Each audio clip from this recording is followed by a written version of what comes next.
The topic is the great debate, President Barack Obama, and Dr. AAl-Hadid has already laid out the issue of race, religion, and now, Dr. AAl-Hadid, I think if we could talk about politics during this last segment in reference to this great debate. Let's talk about politics of it all. Yeah, and leading into the political part, I'd like to go back to Mahatma Gandhi.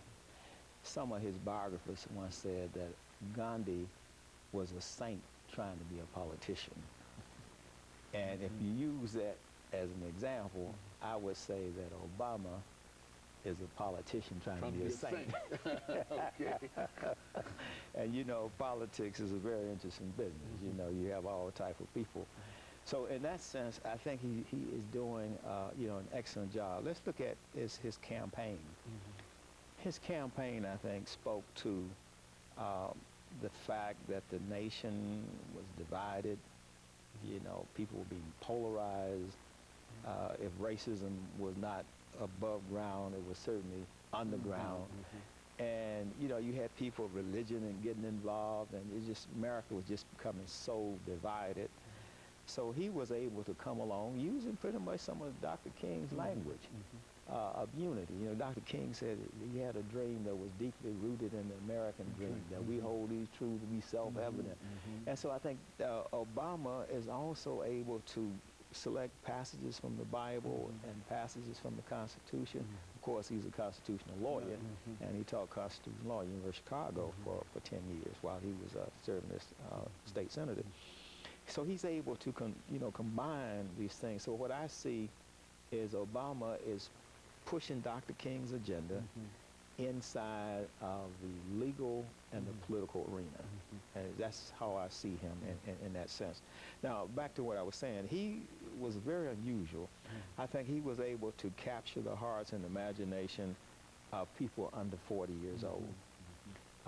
And he was also able to tap into the anger that was out there and the disappointment that was out there, you know, and tap into the fact that people didn't have jobs. And so the economy that we were left with from the Bush administration, of course, Bush is now trying to tell historians how to write his narrative based on this new book he has, I call Decision Points. He's just giving the historians some markers, but I think historians should step back and be very independent as they write this history about Bush. But basically, Obama inherited an economy that was in free fall. A lot of people said, well, why did he come with the stimulus package and why did he bail out the banks? That was already in place because they were bailing out the housing industry under Bush with the TARPs, you know, buying up these toxic assets.